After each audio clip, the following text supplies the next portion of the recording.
జాగ్రత్తగా కొన్ని సంగతులు విందాం. దయచేసి ఒక ఇమేజ్ చూస్తూ ఈరోజు కొన్ని విచిత్రమైన సంగతులు మనం చూడబోతున్నాం. మనకి చర్చిలో ఉన్న అతిపెద్ద ప్రాబ్లం స్క్రీన్ ప్రాబ్లం. నిజానికి చర్చికి టీవీ కొన్నాం, కాకపోతే రాజకీయాల మీద ఆ టీవీ సుధాకర్ గారు కాకినాడలో ఉంచేశారు. ఈ పెద్ద మనిషి అది మన చర్చి కనుక ఇంక వదిలేసాం. ఇక్కడ కూడా ఇంకొక టీవీ కొనాలనుకుంటున్నాం. చూద్దాం పరిస్థితులను బట్టి, ఎందుకంటే ఇక్కడ టీవీ ఉంటే వచ్చే వారం టీవీ ఉంటుంది లేదా డౌట్, అందుకే కొనలేకపోతున్నాం.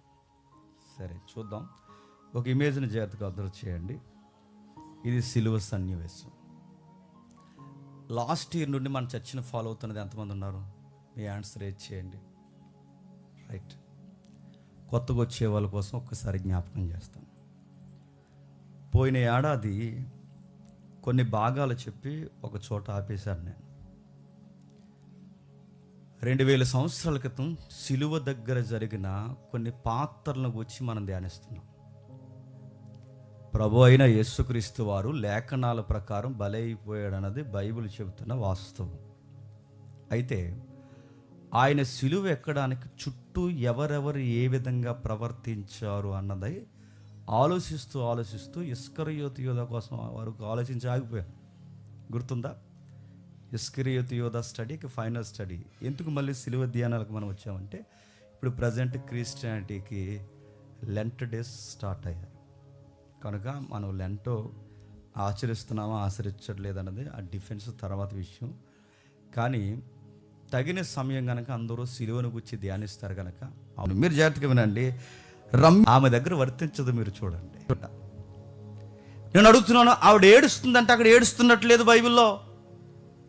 ఆవిడ ముఖం చిన్నబోయిందంటే చిన్నబోయినట్లేదు బైబిల్లో. ఆమె ఏం చేస్తుందంటే విచిత్రమైన పదం ఉంది. ఆ కొడుకు అలా ఎలాడుతుంటే అలా ఎలా నిలబడగలిగిందండి? వేర వనిత, దుఃఖ వనిత, గుండె లోతుల్లో ధైర్యంగా నిలబడిన వనిత, ఓహొలకందని వనిత. ఆమె పేరు తల్లి అయిన మరియా. ఏముంది? తను అర్థం చేసుకోవడానికి ఏముందంటే నిలుచొని ఉంది. మీరు ఒకసారి ఇమేజ్ మళ్ళీ ఊహించుకోండి. ఎదురుగా ఆయన ఎంత దుఃఖంలో అయితే వేలాడుతున్నాడో అంతే దుఃఖంతో సిలువ మీద లేకపోయినా ఎదురుగా అంత దుఃఖాన్ని సలిపే హృదయం అక్కడ దగ్గరలో ఎవరిది ఉంటుంది చెప్పండి? మరేదే ఉంటుందండి. అక్కడ ఆయన బాధపడుతున్నాడు, సిలువ కింద చెప్పండి ఈయన బాధపడుతున్నాడు. పేరు కామని సిలువేయలేదంతే కానీ ఆయన పడినంత బాధ ఈవిడ కూడా కింద పడుతుందా? ఖచ్చితంగా పడుతుంది. అయినా ఈమె జీవితంలో దేవుణ్ణి నమ్ముకున్న తప్ప ఎక్కడ సుఖమో సమాధానం ఉంది చెప్పండి? ఎక్కడ ఉండదు. చాలామందికి ప్రార్థన చేయడం రాకి తల్లులు అందరూ ప్రార్థనలు ఎలా చేస్తారంటే, ఈ ఏడాది ఇదిగో మాకున్న శ్రమలన్నీ తీసి నీ ఆకాశ వాకుని లిప్పి గొప్ప దీవెనలతో మమ్మల్ని దీవించే అంటారు. వీళ్ళకి వాళ్ళ ప్రేయర్ని బట్టి చెప్పొచ్చు వీళ్ళు ఇంకా భక్తిలో గ్రోత్ లేదని. కానీ భక్తులు ఎదిగిన వారు గుర్తుపెట్టుకోండి, ఆకాశ వాకిళ్ళు కాదు, నువ్వు దేవుళ్ళలోకి వచ్చిన తర్వాత ఆకాశ వాకిళ్ళు కూడా చెప్పండి మూయబడతాయి. ఈ దేవుళ్ళలోకి వచ్చిన తర్వాత నీకు శాంతి సమాధానం కాదు, మనశ్శాంతి లేకుండా పోతుంది. ఈ దేవుళ్ళలోకి వచ్చిన తర్వాత నువ్వేదో అనుకుంటున్నావు, నీకు రివర్స్ జరుగుతుంది. ఎందుకంటే తను ప్రేమించిన తన బిడ్డలకి ఇదే జరుగుతుంది. అందుకే ఆమెను గురించి ఆలోచిస్తున్నప్పుడు విచిత్రంగా స్టార్ట్ అవుతుంది తన లైఫ్. అలానే ఉంటానే మళ్ళీ సిలువ దగ్గరకు వద్దాం. ఒక్కసారి లూకాసు వార్త రండి. లూకాసు వార్త మొదటి అధ్యాయం 28వ వచనం నుండి. లూకాసు వార్త మొదటి అధ్యాయం 28వ వచనం నుండి. గాబ్రియేలు లోపలికి వచ్చి ఆమెను చూసి, దయాప్రాప్తురాలా, నీకు శుభము, ప్రభువు నీకు తోడై ఉన్నాడని చెప్పాను. ఆమె ఆ మాటకు బహుగా తొందరపడి ఈ శుభవచనం ఏమిటో అని ఆలోచించుకొనుచుండగా, ఏంటట ఈ శుభవచనం ఏమిటో అని నేను అడుగుతున్నాను. పేరుకు శుభవచనమే తప్ప తన జీవితంలో శుభం ఉందా? తన శ్రమలకి ప్రారంభం ఏంటో తెలుసా? ఆ శుభవచనమే. తన శ్రమలకి ప్రారంభపు మాట ఏంటో తెలుసా? ఆ శుభవచనమే. నీకు శుభవచనం, ఈ శుభవచనం, నీకు శుభోదయం, నీకు శుభం కలుగును కాకన్నారు. ఈ శుభవచనం ఏంటి చెప్పండి? పేరుకు శుభవచనమే తప్ప నిజంగా బాగున్నట్టు శుభవచనం కానీ బయట ఉన్నట్టు ఆశీర్వాదాలు దీవులు ఇవి కదండి. ఇక్కడ శుభవచనం అంటే తెలుసా? నువ్వు రెడీ అయిపో, నువ్వు ప్రిపేర్ అయిపో, నువ్వు దేవుని కొరకు దుఃఖం అనుభవించడానికి సిద్ధమైపోయిన వనితివు. నువ్వు దేవుని కొరకు ఎన్ని గాయాలైపోయినా మౌనంగా నిలబడవలసిన వనితివు. నువ్వు రాబోవు గొప్ప శ్రమకు, రాబోవు గొప్ప ఇబ్బందికి, రాబోవు గొప్ప పరీక్షకు, రాబోయే పరువు పోగొట్టుకునే పరిస్థితులకి నీకు ముందస్తు వెల్కమ్ కార్డు తెలుసా? శుభం రా అన్నాడు. ఆ శుభం కార్డు పడిన తర్వాత మీరు గమనించండి, ఎక్కడ సుఖం ఉందో చెప్పండి. అన్ని విషయాలు నేను వివరించను కానీ టూకీగా 2 మాటలు చెప్పి నేను త్వరగా ముగించేస్తాను. 16 నుంచి 17 ఏళ్ళ ఆడపిల్లలు ఉన్నాయి. ఆ టైంకి ఆ శుభవచనం వినే సమయానికి 16 నుంచి 17 ఏళ్ళ ఆడపిల్ల అంటే చాలా లేత ప్రాయంలో ఉన్న అమ్మాయి, టీనేజ్లో ఉన్న అమ్మాయి, ఆడుకుంటూ సరదాగా గడిపేసే ఆ టైంలో తనకి పిడుగులాగా మీదడిపోయిన అతిపెద్ద శ్రమే రక్షకుడు తన గర్భంలో పడ్డ. రక్షకుడు తన గర్భంలో పడ్డ ఉన్నట్టుండి జీవితం ఒక్కసారి ఆటలాడుకుంటూ ఆనందంగా చక్కగా ఆడుకునే వయసు తనది. అలాంటి టైంలో అందరిలాంటి వనితలాగా, అందరిలాంటి ఆడపిల్లలాగా, అందరిలాంటి వయసులో ఉన్న యవనస్తురాల్లో ఉండకుండా ఒకేసారి మంచి ఏజ్లో అంటే ఎంజాయ్ చేసే టైంలో, సరదాగా తిరిగే టైంలో తన జీవితం దుఃఖ వనితగా మారిపోయింది. చిన్న వయసులోనే బాధలు ఎదుర్కొంది, చిన్న వయసులోనే దుఃఖం ఎదుర్కొంది, చిన్న వయసులోనే 1-2 పాయింట్స్గా మాట్లాడుకుంటే నేను రాసుకుని వచ్చాను మర్చిపోతానేమని నిజంగా ఎన్ని బాధలు అనిపించిందో. మొట్టమొదటి తన ప్రాబ్లం అలా లెక్కేసుకుంటూ పరుగు పోయింది. ఎంత పరుగు పోయిందంటే చేసుకోబోయేవాడే చేసుకోనని ముఖం సాటేసుకుని హాజరు అయిపోదాం అనుకున్నాడంటే ఎంత పరుగు పోద్దండి. ఆ పిల్లని నేను చేసుకోనండి అని నిశ్చితార్థం చేసుకున్నవాడు ఆ పిల్లని నేను చేసుకోనండి అన్నాడంటే ఇంకా అమ్మాయి పది చెప్పండి. ఎంత ప్రాబ్లం చూడండి. ఎందుకు చేసుకోవంటే ఒకవేళ అందరికి చెప్పకపోవచ్చు, యోసేపు నీతిమంతుడు కనుక మంచోడు కనుక ఎవరికి చెప్పకపోవచ్చు, క్లోజ్ పీపుల్స్ ఎవరైనా దగ్గరికి వెళ్ళి ఎందుకు చేసుకోని అడిగితే ఏం చెప్తారు చెప్పండి? తన ప్రెగ్నెంట్ అండి, ఎలా చేసుకోమంటానండి? ఎంతో ప్రేమించాను, భక్తురాలు అనుకున్నాను, మంచిది అనుకున్నాను, చాలా గాఢాభంగా నేను ప్రేమించాను. కానీ ఎవరితో తప్పు చేసిందని నేను అనలేను. కానీ మొత్తం మీద గర్భం ఏంటి సార్, ఎలా చేసుకోండి, ఏ మొగోడు భరించలేంటి, నేను ఎలా పెళ్లి చేసుకోవాలి సార్? యోసేపు ఎవరంటే, ఎందుకంటే ఏదన్నా నలుగురికి చెప్పుకోగలరేమో కానీ తన భార్య ఎవరితోనో గర్భం తెచ్చుకుందంటే మీరు గమనించండి, ఇంకా అవి వివరించడానికి కూడా బాగు, అసలు పరిస్థితులు ఘోరంగా ఉంటాయి. అలాంటి పరిస్థితుల్లో యోసేపు అలా తనని సస్పెక్ట్ చేస్తుంటే, అనుమానిస్తుంటే, అనుమానం చూపించి ఊరే వదిలి వెళ్ళిపోతున్నప్పుడు ఆ అమ్మాయి చూడండి ఎంత ధైర్యం అండి. ఆ చిన్నపిల్లకి, ఆ ఆడపిల్లకి, 16 ఏళ్ళ పిల్లకి ఐఎమ్ రెడీ అని నిలబడిందంట. దేవుని కొరకు శుభవచనం అందుకున్నాను, ఐఎమ్ రెడీ, ప్రిపేర్ అయిపోయాను, ఐఎమ్ రెడీ. ఏదైనా సరే ఎదుర్కోవడానికి రెడీ. తెలిసొచ్చాయో తెలియకొచ్చాయో పరిస్థితులు నా జీవితంలోకి వచ్చాయి, అయితే నేను దేవుని కొరకు నిలబడిపోయింది. రోజుకి గర్భం పెరిగింది. సరిగ్గా అదే టైంలో మోతుబర్లు పిలుపునిచ్చి జనాభా లెక్కలకు రమ్మన్నారు. జనాభా లెక్కలకు వెళ్ళిన తర్వాత పుట్టబోయేవాడు సర్వోన్నతుడు కుమారుడని శుభవచనం చెప్పి, పుట్టబోయేవాడు దావీదు సింహాసనాన్ని పరిపాలిస్తాడు శుభవచనం చెప్తే, అలాంటి శుభవచనం పలికిన ఆమెన పుట్టబోవు దేవుని కుమారుని గర్భంలో పెట్టుకున్న ఆమెకి సేదైన వార్త ఏంటో తెలుసా? ఖండానికి స్థలము దొరకలేదు. నేను అడుగుతున్నాను, చిన్న వయసు నుంచి ఆ గుండెకి ఎన్ని దెబ్బలు తగిలినాయండి? 1 కాదు 2 కాదు, శిలువ ముందు అక్కడికి వచ్చి నిలబడే లోపు ఇదే గాయం అనుకోకండి, తన జీవితంలో చాలా గాయాలు ఉన్నాయి, చాలా బాధలు అనుభవించింది. పుట్టబోయే బిడ్డ కొరకు బాధ అనిపించింది.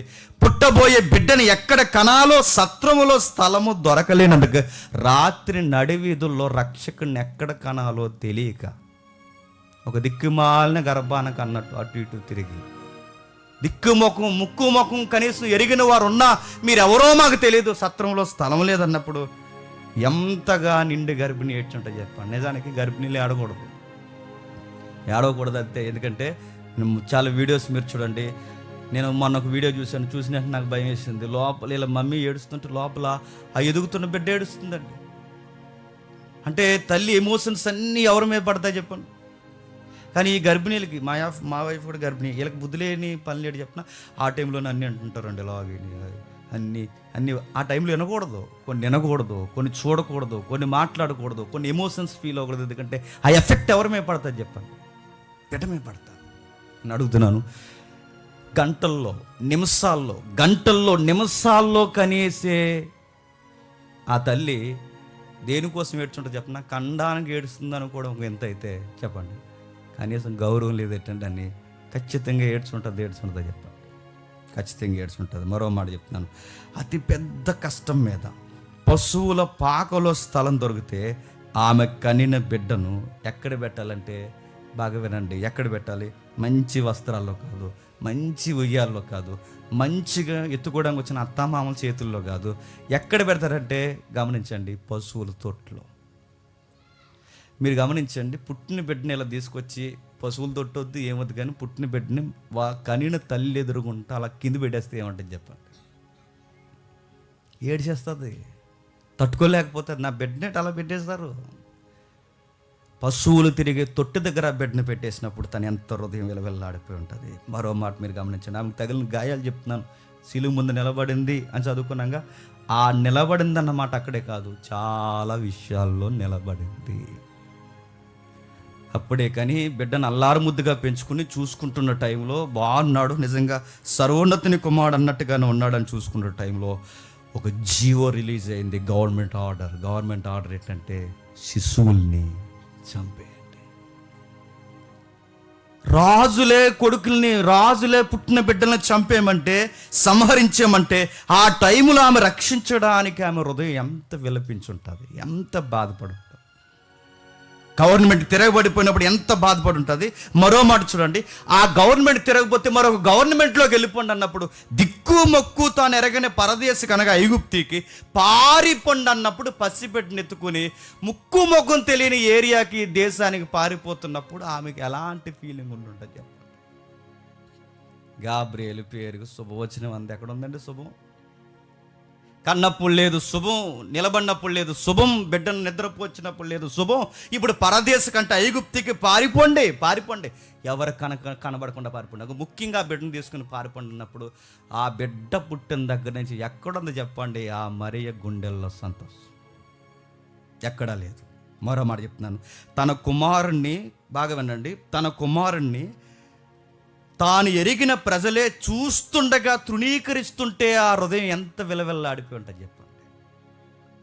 తన కొడుకుని తన సొంత ప్రజలు తృణీకరించడమే కాదు, అవమానించడమే కాదు, ముఖం మీద ఉమ్మేయడమే కాదు, కొరడాలతో కొట్టడమే కాదు, సిలువకు అప్పగిస్తున్నప్పుడు సొంతోళ్ళు చుట్టాలు పట్టాలు, మళ్ళీ యూదులు ఎవడో బయటోడు కాదు, ఈ చుట్టాల పట్టాలే తను ఎంత హింసిస్తున్నప్పుడు, సొంతోళ్ళే సొంత కొడుకుని అంత నలిపేస్తున్నప్పుడు ఏమీ అనలేక ఎంత ధైర్యంగా నిలబడి ఉంటుందో ఒకసారి ఆలోచించండి. అందుకే అబలులు అనగానే, బాగా వినండి, అబలులు అనగానే బలహీనలను బయట అంటారేమో, కానీ బైబిల్లో ఉన్న అబలులు వేరు, బైబిల్లో ఉన్న ఈ స్త్రీమూర్తులు వేరు, బైబిల్లో ఉన్న ఈ వనితలు వేరు, బైబిల్లో ఉన్న ఈ దుఃఖంలో కూడా ధైర్యంగా నిలబడే వనితలు వేరు.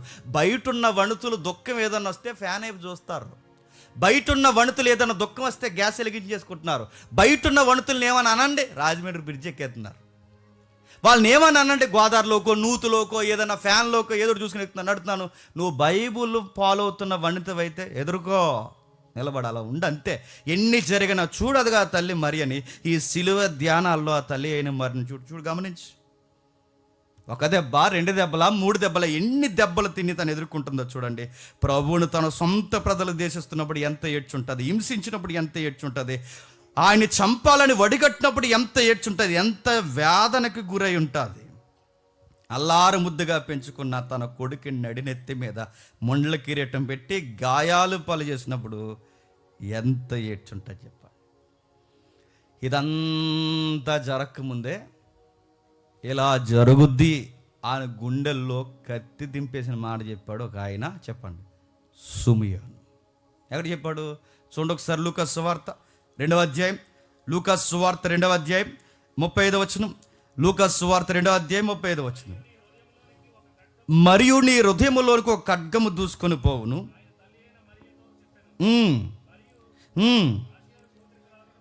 ఏంటంటే నీ హృదయములోనికి ఒక ఖడ్గము దూసుకుపోయాను. నీ హృదయములోనికి ఒక ఖడ్గము దూసుకుపోయాను. ఖడ్గం, ఆ బిడ్డ పుట్టినప్పుడు ఖడ్గంలా దూసుకుపోతుంది. పరిస్థితులు రోజు రోజుకి కత్తి దింపేస్తున్నట్టు ఉంటుంది. నీ పరిస్థితులు రోజు రోజుకి ఎలా ఉంటుంది తెలుసా? ఖడ్గము దిగిపోయినట్టే ఉంటుంది. ఘోరాప్తి ఘోరంగా ఉంటుంది. దుఃఖాన్ని భరించలేవు, ఖడ్గం దింపునట్టు ఉంటుంది. అంటే అన్నట్టుగానే జరిగిపోతుంది. 16 ఏళ్ళ నుంచి, బాగా వినండి, 16 ఏళ్ళు అంటే ఇప్పుడు గమనించండి, యేసుప్రభు వారికి 30 సంవత్సరాలకి బాప్టిజం తీసుకున్నాడు. 33.5 సంవత్సరాలకి ఆయన సిలువేశారు. ఆయనకే 33.5 సంవత్సరాలు వచ్చాయంటే మీరు ఎక్స్పెక్ట్ చేయండి, మరియమ్మ గారు సిలువ ముందు నిలబడే సమయానికి ఆమె వయసు ఎంత ఉంటుందో ఒకసారి మీరు అంచనా వేయండి. సుమారు 40-50 సంవత్సరాల దగ్గరకు ఉంటుందండి, లేదా 50 దాటిన, ఎందుకంటే అంచనా ఏజ్ మనకు తెలియదు. 50 దాటి 60 మధ్యస్థంలో ఉన్న ఆశ్చర్యపోకూడదు. అంటే వయసు దాటేసిన తల్లి అన్నమాట. రెస్ట్ తీసుకోవాల్సిన టైంలో రెస్ట్ లేదు, సుఖపడాల్సిన టైంలో సుఖం లేదు, సమాధానంగా ఉండాల్సిన టైంలో సమాధానం లేదు. అయితే సిలువ యొద్ద నిలబడింది. రోజు రోజుకి బాధలు ఎదుర్కొంది. పుట్టినప్పుడు ఎదుర్కొంది, కానీ తర్వాత బిడ్డను ఎక్కడా పెట్టాలో స్థలం దొరకలేనప్పుడు ఎదుర్కొంది. చివరికి బిడ్డని పెంచుతున్నప్పుడు, సొంతోలు అవమానిస్తున్నప్పుడు ఆ బాధను ఎదుర్కొంది. ఇంట్లో వాళ్ళే వ్యతిరేకమైనప్పుడు కూడా బాధను ఎదుర్కొంది. ఎందుకంటే సొంత తమ్ముళ్ళే యేసుక్రీస్తు వారిని ఏమన్నారండి? మా ఓడి పిచ్చోడు, ఫేమ్గాడు అన్నారు. ఈ మాట అన్నారు తెలుసా? మా అన్నయ్యకి కొంచెం మెంటల్ ప్రాబ్లం ఉందన్నారు. ఇలాంటివన్నీ తన పట్ల ఫేస్ చేసింది. ఒక్కటి అడుగుతున్నాను, ఈయన వలన ఆమెకి ఏం సుఖం ఉంది చెప్పండి? ఏం సుఖం లేదు. ఆ కూడా తిరిగేవాడు. 12 సంవత్సరాల వయసు వచ్చింది. వయసు వచ్చినప్పుడు ఆ దేవాలయానికి ఇలాగ మందిరానికి తీసుకెళ్లారు. మందిరాన్ని తీసుకెళ్తే మందిరంలోంచి మాయమైపోయాడు. ఏం బాబు ఎక్కడికి వెళ్ళిపోయావు అని అడిగితే తిరగొస్తావు మాట అన్నాడు. అమ్మా, ఈ పనుల మీద ఉండాలని మీకు తెలుసు కదా, మీకు తెలుసు కదంటే మీరే కదా నాకు చెప్పారని, మీకు తెలుసు కదా, నాకు తెలుసు, మీకు తెలుసు కదా అనగానే ఆవిడ ఆ మాటలు జ్ఞాపకం పెట్టుకుందట. నిజంగా ఈ బిడ్డ ఏంటి ఇలా ఉన్నాడు అని ప్రతిదీ తలపోస్తూ ధ్యానిస్తూ లోపల పెట్టుకొని ఎన్ని బాధలు నిండుగా 50-60 సంవత్సరాలు భరించి ఆ సిలువ ముందల మౌనంగా నిలబడిపోయింది. అందుకే యోహాన్ గారు చాలా బాగా రాస్తున్నాడు, సిలువ యొద్ద నిలుచుండి. ఏంటట? సిలువ యొద్ద నిలుచుండి ఆమె మరణిస్తున్న ఆ వ్యక్తి తల్లి, ఆ సిలువపై యాదను అనుభవిస్తున్న ఆ వ్యక్తి తల్లి, ఆ బాధను అనుభవిస్తున్న బిడ్డ ఎవరి బిడ్డో కాదు, ఆ ఏడకుండా పంటి బిగున బాధను దాచేసిన ఆ తల్లి బిడ్డే ప్రేమతో ముద్దాడి, నొసలను ముద్దాడి చక్కగా కౌగిల్లో ఎత్తి పెంచుకున్న ఆ బిడ్డే ఇప్పుడు రక్తపు ముద్దగా ముద్దాడిన ఆ నొసటికి ముండ్ల కిరీటంతో ముద్దాడిన ఆ దేహానికి రక్తపు గాయాలుతున్న ఆ బిడ్డ ఎవరు కాదు, వయసు అయిపోయిన ఆ తల్లి బిడ్డే. బుల్లి చేతులతో నడిచి చిన్న చిన్న పాదాలతో గట్టిగా నడుస్తూ అరుస్తూ ఉన్న ఆ బిడ్డని ఇప్పుడు మేకులేసి బిగించేసి చంపేశారు.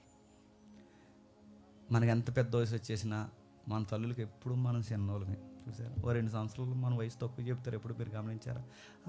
లేటుగా పట్టుకోలేని మాటలు ఉన్నాయి, భరించలేని ఊహల కందని బరువైన మాటలు అలా ఉన్నాయి. మౌనంగా నిలబడి జరుగుతుంది, దైవ చిత్తం జరుగుతుందండి. సొంత వారు ఇంకేమున్నాయి? ఆయన శిష్యులు ఆయన ఒంటరిని చేసి వెళ్ళిపోయినప్పుడు, ఆయన స్నేహితులు ఆయన ఒంటరి చేసి వెళ్ళిపోయినప్పుడు, ఆయన సొంత వారు ఆయన ఒంటరిని చేస్తూ నీకరించి వెళ్ళిపోయినప్పుడు, అన్ని హృదయాలు ఆయనకి ధైర్యం అయిపోయినప్పుడు, ఒక్క హృదయం మాత్రం దూరం అవ్వకుండా చెప్పండి దగ్గర నిలబడింది, లబ్డబ్బని కొట్టుకుంటూ. ఆ హృదయం ఎవరిదో కాదు, తల్లి హృదయం, మాతృ హృదయం, ప్రేమ హృదయం, దగ్గరగా నిలబడిన హృదయం. ఆ హృదయం అంటుంది, నాన్న నేనేమనాలో ఏం వివరించాలో నాకు అర్థం కాదు, దైవ చిత్తమే సిద్ధించుగాక. మౌనం. వర్ణిస్తున్న ఎన్నో పదాలు ఉన్నాయి ఇక్కడ. ఇంకా నిలబడి ఉంది, మీరు గమనించండి, ఇంకా నిలబడి ఉంది అక్కడ. ఆ నిలబడినప్పుడు ఎన్నో బలహీన పరిస్థితుల్లో నిలబడలేని ఆడవాళ్ళు తను చూస్తుంటే ధైర్యం తెచ్చుకోవాలి.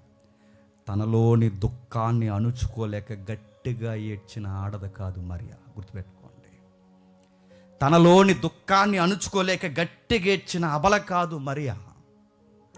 దుఃఖాన్ని గట్టిగా అదిమి పెట్టిన దుఃఖ వనిత మరియ. తన కళ్ళ ముందు తన కొడుకు తన కళ్ళ ముందు తన కొడుకు అలా కనబడుతున్నప్పుడు కళ్ళు తిరిగి పడిపోయిన బలహీనమైన వనిత కాదు మరియా. ఆ 2 కళ్ళు రెప్పేయకుండా ధైర్యంగా చూస్తున్న వేర వనిత మరియా. మరొకటి, ఆమె పెదవులు బాగా వినండి, ఆమె పెదవులు ఒక్క మాటను కూడా ఉచ్చరించకుండా ఒరే దరిద్రులారా నా కొడుకుని చంపేస్తున్నారు, ఒరే పనికిమాలినోరా నా కొడుకుని చంపేస్తున్నారు, ఒరే ఈరోజు కూడా తిరిగి మీరు అందరూ ఏమైపోయారు అని ఒక్క మాట కూడా అనకుండా, ఎన్ని రొట్టెలు తిన్నారా, ఎంత మాంసం తిన్నారా, ఎన్నిసార్లు చేపలు తిన్నారా, ఎన్ని స్వస్థతలు పొందారా, ఏమైందిరా మీకు, ఏం రోగం వచ్చిందిరా, ఆ చేతులతోనే నా కొడుకుని చంపేస్తున్నారు ఒక్క మాట కూడా ఉచ్చరించకుండా పంటి బిగును బాధాసి ధైర్యంగా చూస్తున్న వేరు వనిత చెప్పండి మరియా. తనలోని బాధ నిశ్శబ్దంగా భరిస్తూ మౌనంగా ఉండిపోయి, చలనం లేని నీళ్లు ఎలాగైతే లోతుగా ఉన్నాయో, ఇప్పుడు లోతుగా ఉంది ఈ బావిని ఎలా చెప్పగలం, నీళ్ళకి చలనం లేదనుకోండి, లోతు ఎక్కువ ఉందని. ఈమె కూడా ఏ చలనం లేకుండా ఏ కదలికలు లేకుండా అలా ఉందంటే తన గుండెల్లో చెప్పండి చాలా లోతైన గాయం ఉందన్నమాట. బాధ ఉంది, ఇబ్బంది ఉంది. అసలు ఎక్కడ చూడండి కొడుకు అన్ని బాధలు పడుతుంటే అంత మౌనంగా ఎలా చూడగలుగుతున్నావు, అసలు అంత ధైర్యంగా ఎలా ఉండదు. ఏ తల్లి అయినా ప్రపంచంలో ఉండదు చెప్పండి. ఇలా చెయ్యికి ఏదైనా గాయం తగిలి ఇలా చెయ్యి అంత పొరలెగిసిపోయిన తర్వాత కొడుకుని ఇంటికి తీసుకెళ్ళి డబ్బని కొలదిరి పడిపోతారండి. కొడుకుని చూడలేదు. అక్కడ వరకు ఎందుకంటే వైద్యులు ఉంటారా, ఈ వైద్యులు వాళ్ళ ఇంట్లో వాళ్ళకి గాయమైనప్పుడు వైద్యం చేయమనండి, దిగదు, ఇబ్బంది. ఎందుకంటే వాళ్ళ ప్రేమను చూసినప్పుడు వాళ్ళకి ఇబ్బంది అయిపోతుంది, కంగారు అయిపోతారు. మనం ప్రేమించిన వారి రక్తం మన కళ్ళ ముందు కనపడుతున్నప్పుడు మన మైండ్ పనిచేయదు, కంగారుగా ఉంటుంది, ఇబ్బందిగా ఉంటుంది. ఇవన్నీ ఆవిడ ఎలా చూడగలుగుతుందంటే ఆమెకు చాలా ధైర్యం ఉంది. ఆమె చేతులు బాగా వినండి, ఆమె చేతులు దగ్గరగా నిలబడి ఉంది. ఆమె చేతులు మొద్దుబారిపోయిన తన కొడుకు పాదాలు తాకడానికి చూస్తుంది, నిలబడి ఉంది. నేను వర్ణిస్తున్నాను, వచనాలు ఏం తీయకుండా మీరు అర్థం చేసుకోండి. మొద్దుబారిపోయిన తన కొడుకు పాదాలు తాకడానికి ప్రయత్నం చేస్తుంది, లేవలేని తన కొడుకు యొక్క చేతులు పట్టుకోవడానికి ప్రయత్నం చేస్తుంది, కదలలేని ఎండిపోయిన తన పెదాల వైపు తన తల్లి చూస్తుంది. దాహం అని నడుస్తున్న కొడుక్కి నీళ్ళు ఎవరు ఇవ్వలేని టైంలో అలా మౌనంగా చూస్తుంది. లోతైన బాధను గుండెల్లో పెట్టుకొని యోహాన్ అన్నాడు, ఆమె సిలువ యొద్దనే నిలుచుని ఉంది. జస్ట్ నిలుచుని ఉందని చదివేస్తాం కానీ నిలుచుని ఉంది ఎన్ని బాధలతో ఉంది, నిలుచుని ఉంది ఎంత దుఃఖంతో ఉంది, నిలబడి ఉంది ఇన్ని సమస్యలతో ఉంది, నిలబడి ఉంది ఎంత బాధలను అనుభవిస్తుంది. ఒక్కసారి లూకాసు వార్త చూడండి, మళ్ళీ ఆమె బాధ మనకు అర్థమవుతుంది. లూకాసు వార్త 2వ అధ్యాయం 48వ వచనం చూడండి. లూకాసు వార్త 2వ అధ్యాయం 48వ వచనం చూడండి. ఆమె తల్లిదండ్రులు ఆయనను చూసి మిక్కిలి ఆశ్చర్యపడిరి. ఆయన తల్లి, కుమారుడా, నువ్వు ఎందుకు ఇలాగు చేసితివి? ఇదిగో నీ తండ్రియు నేనును దుఃఖపడుచున్నాము, నిన్ను ఎత్తుకుచుంటుమని ఆయనతో చెప్పగా, ఆయన, మీరు ఎలా ఎత్తుకుచుంటారు, అక్కడ పదం ఉంచుండే, నీ తండ్రి కాని తండ్రి నేనేం చేస్తున్నావు, దుఃఖపడుతున్నావు. ఏం చేస్తున్నారట, దుఃఖపడుతున్నారు. 3 రోజులు పండగలో కనబడకపోతే దుఃఖపడిపోయిందే. బాగా వినాలి, 3 రోజులు పండగలో కనబడకపోతే దుఃఖపడిపోయిందే. 3 రోజుల నుంచి నలిపేస్తున్నారు ఆయన, ఎవరిని చెప్పండి, తన కన్నబిడ్డని. సుమారు 2-3 రోజుల నుంచి నలిపేస్తున్నారు. అన్నం పెట్టలేదు, నీళ్ళు ఇవ్వలేదు, ఆయనకి రెస్ట్ లేదు, దేహానికి సరి అయిన వస్త్రం కప్పలేదు, అవమానాలు, ఉమ్ములు, ఎండిపోయి ఉన్నాయి ఉమ్ములు, గాయాలు, టన్ను బరువున్న ఆ భయంకరమైన పచ్చిమ్రాను, ఇవన్నీ నలిపేసి ఉన్నారే. 3 రోజులు చూసి తట్టుకోలేని ఈమె 3 రోజుల నుంచి అన్నం లేని తన కొడుకుని ఎలా చూస్తుంటుంది ఒకసారి ఆలోచించాలి. విచిత్రమైన మాట, నా తల్లి అలా దగ్గరకు వచ్చి నిలబడినప్పుడు ఆ తల్లిని వదిలేలేదు. చూడండి, మీరు గమనించండి. ఒక పక్క పెదాలు ఎండిపోతున్నాయి, మరో పక్క పాదాలు ఎండిపోతున్నాయి, మరో పక్క గుండె తడారిపోతుంది, మరో పక్క గొంతు తడారిపోతుంది, మరో పక్క రక్తం ఒలిగిపోతుంది, మరో పక్క ఆయన రోజుకి ఆయన ప్రాణం పోయే పరిస్థితులు కళ్ళ ముందుకు వచ్చేస్తున్నాయని ఆయనకు అర్థమవుతుంది. ఆయన ప్రాణం పెట్టడానికి సిద్ధమైపోయాడు. అలాంటి టైంలో అంత దుఃఖ స్వరంలో ప్రభువు మనకు సిలువ మీద నుంచి నేర్పిస్తున్నది చెప్పిన, మనకి ఎన్ని శ్రమలు ఉన్నా, మనకి ఎన్ని ఇబ్బందులు ఉన్నా, మన పేరెంట్స్ని గాలి కొదలేయకూడదని నేర్పిస్తున్నారు. చూడండి ఏం చేశాడు తెలుసా? అమ్మా పిలిచాడు, తన ప్రేమించిన శిష్యుని దగ్గర చూపించి, ఈ రోజు నుంచి ఇవి నీకు తల్లి. ఆ టైంలో కూడా తన సంరక్షణ కొరకు ఆలోచిస్తున్నాడంటే మీరు గమనించండి, పేరెంట్స్ని మనం ఎలాంటి పరిస్థితుల్లో ఉన్నా చూడాలి. నువ్వు ఎలాంటి పరిస్థితుల్లో అంటూ ఉండు, నువ్వు ఎలాంటి బాధల్లో అంటూ ఉండు, నువ్వు ఎలాంటి కహాని అయినా చెప్పు, నీ పేరెంట్స్ని నువ్వు చూడాలి. వాళ్ళకి కొన్ని అవసరాలు ఉంటాయి, తీర్చాలి. కనీసం నీకు దూర ప్రాంతంలో ఉంటే, ఒక వ్యాఖ్యానకర్త ఇలా రాశాడు, నువ్వు కనీసం దూర ప్రాంతంలో ఉంటే అప్పుడప్పుడు ఉత్తరాలు రాయాలి. ఆ టైంలో రాసిన వ్యాఖ్యానం కనుక ఉత్తరాలు అన్నారు. ఇప్పుడు చెప్పండి, ఏం చేస్తున్నారు? టైంకి తింటున్నారా? మందులు వేసుకుంటున్నారా? పరిస్థితి ఏంటి? తినడానికి ఉందా లేదా? ఏం కావాలి అడగాలి. ఎందుకంటే సర్వోన్నతుడైన దేవుని కుమారుడే శిలువ మీద వేలాడిపోతున్నప్పుడు తన తల్లి వైపు చూసి తన తల్లి యొక్క ప్రేమను గమనించిన ఆయన అంటున్నాడు, బాధపడకమ్మా, నాలాంటి కొడుకుని నీకు ఒకరిని ఇస్తున్నాను. ఆ దగ్గరగా నిలబడిన శిష్యుని చూపించి, ఈరోజు నుంచి నీ తల్లి ఈమె. అంటే నేను వెళ్ళిపోయిన తర్వాత నా తల్లిని ఎవరు చూస్తారని ఆయన అంచనా వేసి ఆయన గమనిస్తున్నారు. చూడండి, రేపటి నుంచి నా తల్లికి వృద్ధాప్యంలో ఒక తోడు చెప్పండి అవసరం, కొడుకు లాంటి తోడు అవసరం, కొడుకు లాంటి తోడు అవసరం. అంటే తన తల్లి కోసం ఆలోచిస్తున్నాడంటే ఎంత ధన్యకరమైన బిడ్డ అండి ఆయన. ఈ వచనం చదువుతున్నప్పుడు మనకి ఏమర్థం అవ్వాలి చెప్పిన, నిర్గమకాండంలో ఉంటుంది చూసారా, తల్లిదండ్రులను సన్మానించుడి. 10 ఆజ్ఞలు ఉంది చూసారా, తల్లిదండ్రులను సన్మానించుడి, తల్లిదండ్రులను సన్మానించుడి. ప్రభువు శిలువ మీద ఉన్నప్పుడు ఎవరిని సన్మానిస్తున్నాడు చెప్పండి? తన తల్లిని సన్మానిస్తున్నాడు. తన తండ్రి కాని తండ్రి అక్కడ కాలం ముగిసి వెళ్ళిపోయాడు అన్నారు రచయితలందరూ. తన తండ్రి కాని తండ్రి అక్కడ ఉన్నా తను కూడా గౌరవిస్తాడు. తన తల్లిని అంటున్నాడు, సన్మానిస్తున్నాడు. ఏమని? అమ్మ నువ్వేం బాధపడకు, రేపు నుంచి నీకు ఒక ఇల్లు ఇస్తున్నాను. ఆ ఇల్లు ఏదో కాదు, ఈ శిష్యుని ఇల్లే, ఈ కొడుకు ఇల్లే నీ ఇల్లు. అంటే నా వయసు అయిపోయిన తల్లికి ఒక ఇల్లు ఉండాలి, నా వయసు అయిపోయిన తల్లికి ఒక సమాధానం ఉండాలి, నా వయసు అయిపోయిన తల్లికి గుప్పడి మెతుకులు ఉండాలి, నా వయసు అయిపోయిన నా తల్లిదండ్రులకి ఈ నీడ ఉండాలని ఆలోచిస్తున్నాడంటే ఇది కదండి పిల్లలు ఆలోచించేసిన విధానం. టక్కుమని కోళ్ళు వస్తే చాలండి, ఈ కోళ్ళు ఎడుతుంది పొల్ల, ఆముంటే నేను ఉండడానికి వీల్లేదు, నేనుంటే ఆమె ఉండడానికి వీల్లేదు. పెదరాయిల్లో మాట్లాడుతుంది, తెలుసుకో, సాకిరీ చేయలేకపోతున్నావు, వాసన వచ్చేస్తుంది మీ అమ్మ, అన్నీ అక్కడే పోతుంది. వెంటనే ఈ అల్లుళ్ళు లేదా ఈ కొడుకులు ఏం చేస్తారంటే, మరేం చేద్దాం, ఏం చేయడం ఏంటి, అనాథాశ్రమంలో జాయిన్ చేసి రాజమండ్రిలో కొత్తగా ఓపెన్ చేశారంట తెలుసా అందంట. ఇలాంటి కొడుకులు ఎవరు ఉంటేనే మళ్ళీ చెప్తున్నాను, రాసి పెట్టుకోండి, త్వరలో పోతారు మీ అందరూ, రాసి పెట్టుకోండి. పేరెంట్స్కి గుప్పడి మెతుకులు బెట్టలేని వాళ్ళు పోతారు, పేరెంట్స్కి గౌరవం ఇవ్వలేని వాళ్ళు పోతారు. బైబిల్ ఏమని తెలుసా, దీర్ఘాయువుతో నేను దీవించాలనుకున్నాను రా కొడక, బైబిల్ ఇలా ఉంది, దీర్ఘాయువుతో నేను దీవించాలనుకున్నాను రా పిల్లలారా, మీ తల్లిదండ్రులు మీరు సన్మానించలేదు కనుక చెప్పండి, దీర్ఘాయువును కాస్త చెప్పండి కుసింపజేస్తానన్నాడు, తీసేస్తానన్నాడు. ఒకవేళ మీరు ఎక్కడుంటే మీ పేరెంట్స్ మీకు స్ట్రైక్ అయితే, గుర్తొస్తే, మెసేజ్ అయిన వెంటనే ఒకవేళ ఎక్కడైనా ఉంటే అడగండి, అన్నం తిన్నావని అడగండి. ఇప్పుడు నువ్వు అడగపోయినా మీ ఆవిడ తను అడిగించు, తిన్నారా అని అడగండి, కనీసం అవసరాలు ఉన్నాయా అని అడగండి. ప్రభు చూడండి, సిలువ మీద ఉన్నప్పుడు కూడా తన పేరెంట్స్ కోసం ఆలోచిస్తున్నాడంటే, నీకు జన్మనిచ్చిన తల్లిదండ్రుల కోసం ఆలోచించకపోతే నేను అడుగుతున్నాను, అసలు నీకు లవ్ ఉందా, భక్తి ఉందా, విశ్వాసం ఉందా, ప్రేమ ఉందా? వాళ్ళంత బాధపడుతున్నప్పుడు కనీసం వాళ్ళని పలకరించాలనిపించట్లేదా? ఆ బైబిల్ చెప్తుంది కదా, ఆ నిర్గమకాండం 20:12 వచనంలో, ఇదిగో తల్లిదండ్రులను సన్మానించుడి. ప్రభువే ప్రాణాలు పోతున్న టైంలో తన తల్లి నెక్స్ట్ భవిష్యత్తు ఏంటని తనకి ఒక అకౌంట్ మెయింటైన్ చేస్తున్నాడంటే, ఇది పేరెంట్స్ని ఇలా చూడాలని మన ప్రభు మనకు నేర్పిస్తున్నాడు కదా. చాలామంది అడుగుతున్నాను, ఉద్యోగాలనే ఉండిపోకండి, పేరెంట్స్ని కూడా పట్టించుకోండి.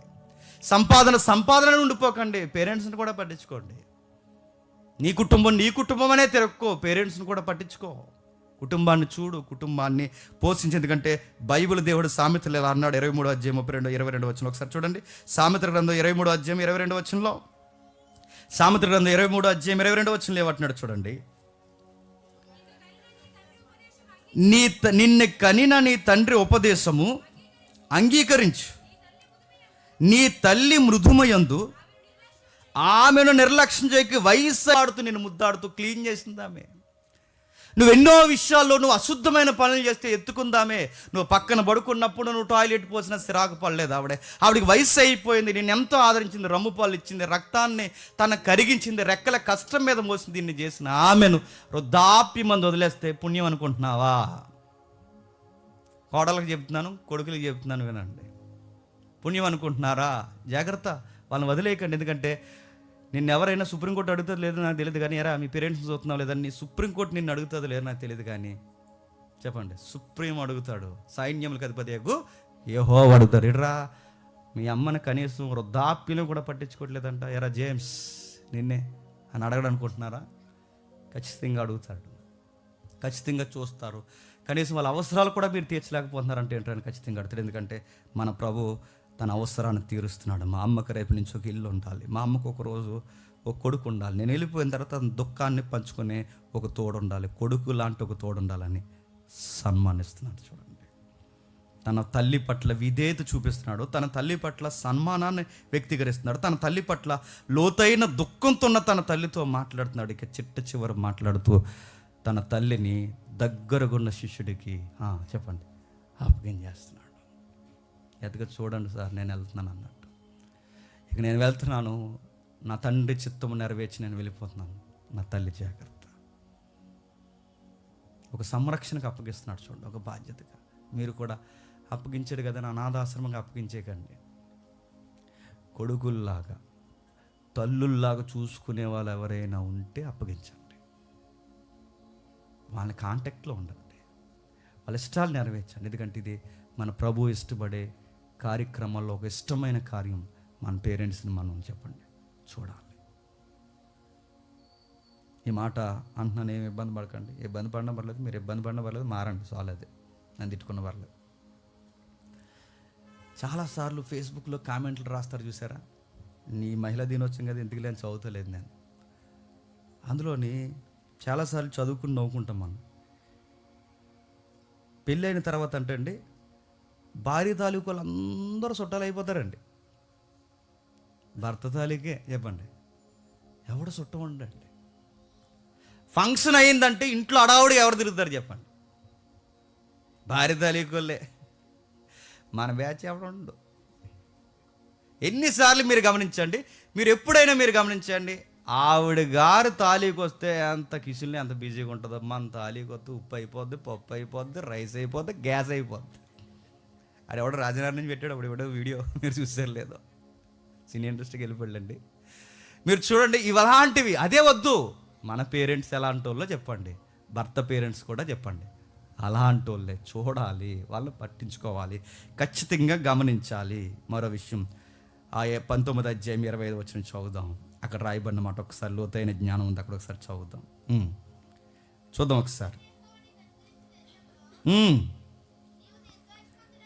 19వ అధ్యాయం యోహాను సువార్త, 19వ అధ్యాయం యోహాను సువార్త 25వ వచనంలో, ఆయన తల్లియు ఆయన తల్లి సహోదరియు క్లోపా భార్య అయిన మరియయు మగ్దలేని మరియయు యేసు సిలువనొద్ద నిలిచి ఉండగా, యేసు తన తల్లియు తాను ప్రేమించిన శిష్యుడును దగ్గర నిలుచుండుట చూసి, అమ్మా ఇదిగో నీ కుమారుడు, అమ్మా ఇదిగో నీ కుమారుడు. ఒక మాట అడుగుతున్నాను చూడండి, ఎవరో దగ్గరగా నిలబడ్డారట. ఎవరు నిలబడ్డారు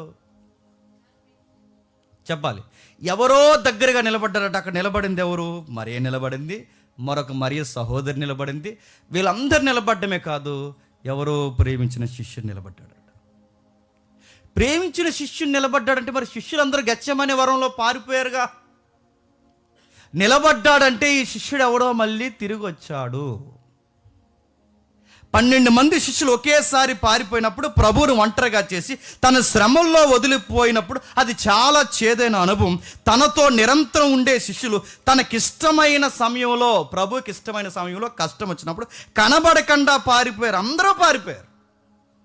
కానీ మళ్ళీ ఒకడు తిరిగి వచ్చాడంటే ఎవరో ఈ శిష్యుడి కోసం మనం చెప్పుకోవాలి, ప్రేమించిన శిష్యుడు. మళ్ళీ అడుగుతున్నాను, యేసు ప్రభు ప్రేమించిన శిష్యుడు ఎవరు ఉన్నారట?